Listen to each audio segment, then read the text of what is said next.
परसुडी के मखदुमपुर फाटक के पास बनने वाले शहीद खुदीराम बोस पार्क का मंगलवार को शिलान्यास हुआ। जुगसलाई विधायक मंगल कालिंदी और जिला परिषद उपाध्यक्ष पंकज सिन्हा ने नारियल फोड़कर इसका शिलान्यास किया। इस अवसर पर जिला परिषद सदस्य पूर्णिमा मल्लिक, समाजसेवी मानिक मल्लिक के साथ काफी संख्या में झामुमो कार्यकर्ता व स्थानीय लोग मौजूद थे।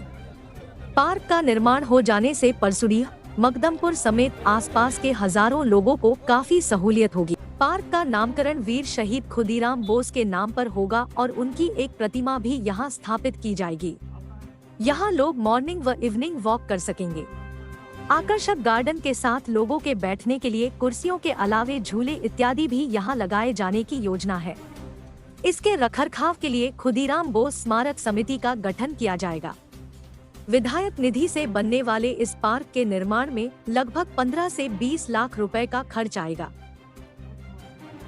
तो हमने सभी का विचार को स्वीकार करते हुए यहाँ पार्क की व्यवस्था हम लोग कर रहे हैं। शहीद खुदीराम पार्क के नाम से इसको हम लोग करने जा रहे हैं और अभी लगभग हम लोग 15 लाख से इस पार्क को बनाने जा रहे हैं और ज़रूरत पड़ी और भी 15 लाख रुपया इसमें खर्च करके एक सुंदर सा पार्क बनाने का हम लोग काम करेंगे, ताकि इस क्षेत्र में, परसुडी क्षेत्र में जितने भी लोग यहाँ से आना जाना करेंगे उन लोगों को लगे कि हाँ, हम लोग सही जगह में अब हैं। और सभी लोगों का आशा और आकांक्षा थी कि यहाँ पार्क बनना चाहिए और उन लोगों का, पूरे परसुडी वासियों का सपना को साकार करना है। रोड पहुंच चुका है, टेंडर हो रही है और टेंडर के बाद हमें लगता है छठ पूजा के बाद हम लोग शिलान्यास करके इस रोड को बनाएंगे, ताकि पार्क भी रहेगा, सामने रोड भी रहेगी और यहाँ के लोगों का जो सुविधा है उसको हम लोग पूरा करने का। मुख्यमंत्री के नेतृत्व में एवं जुगसलाई विधानसभा लोकप्रिय विधायक दादा मंगल कालिंदी के द्वारा जो परसुडी का मुख्य सड़क है, जहाँ का कच्चा का अंबार हुआ करता था, आज उन्हीं का आशीर्वाद से आज सिद्धू कानू वीर शहीद खुदीराम बोस पार्क का शिलान्यास किया जा रहा है, जिसमें देख रहे हैं आप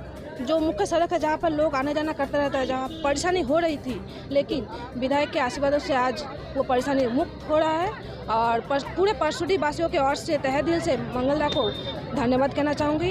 इसी तरह आप क्षेत्र के विकास करते रहे और आगे बढ़ते रहे।